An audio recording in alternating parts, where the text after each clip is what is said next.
Good morning, guys. My name is Jason. I'm the founder of Distress Loan Advisors. I've been helping people settle, modify, and work through difficult SBA loan situations since 2009. You can find me on Twitter at EIDL Advice, no spaces. Again, it's at EIDL Advices. Sorry, at EIDL Advice. I'm really trying to grow my user base there, so if you use Twitter, I could certainly use the follow. Today, I want to talk about the EIDL Hardship Accommodation. I often refer to it as a deferment, so if I happen to say deferment, it means the same thing as hardship accommodation. So I wanted to give an update based on what I'm hearing from people who have these loans. And if you've watched my videos before, you know I like to sort of hear what everybody has to say and then aggregate it and then, come back to you guys and give you an update. So here's where we're at. The very first guy that I spoke to who got a letter from the Treasury immediately called the SBA and they told him, okay, bring it current and we'll pull it back. He is the one and only borrower who has told me that.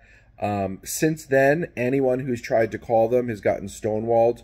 Both by the Treasury, which is not a surprise, but also by the SBA. They're basically saying there's nothing else I can do.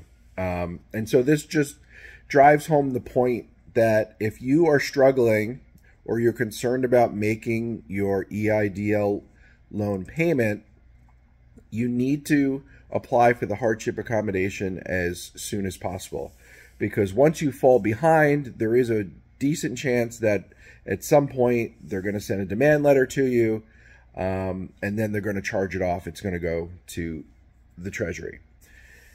Now, I did get an email from a guy this morning who gave me an update on his. He did get a demand letter from the SBA. He said he actually got two, which was strange. One said you need to take care of this in the next 15 days. The other one said 60 days. So on day 59, he actually went in, brought it current.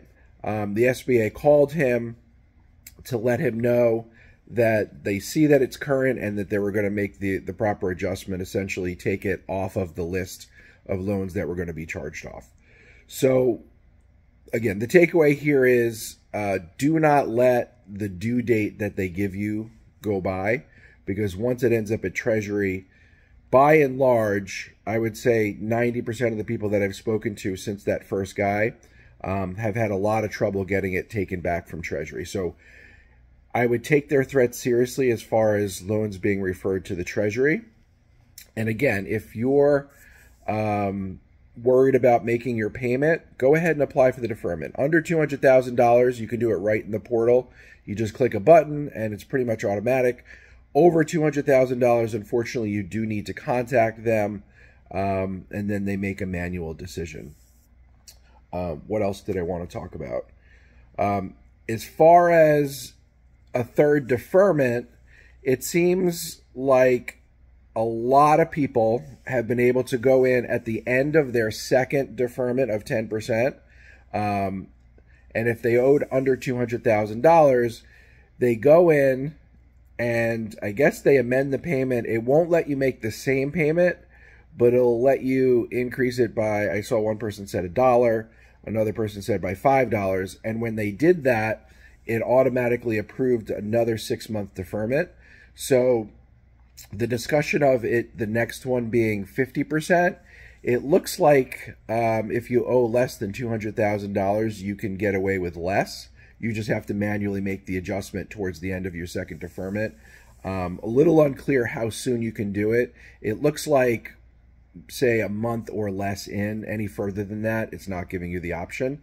And then for loans over $200,000, I am unfortunately not yet come across anyone who's contacted the SBA and had them approve that third deferment at 10%. It's only the ones that are automatic for 200 or less. So if I hear something different about that, I'll certainly let you guys know. But for now, it looks like over $200,000, you may be stuck with that 50% payment. If someone else experienced something else, of course, comment below, and I'll take that into account. So that's it. That is the EIDL Hardship Accommodation update. If you're seeing anything out there different than what I'm reporting, please comment below. And like I said, I read all the comments. I pretty much reply to all of them except for like the crazy ones or the mean ones.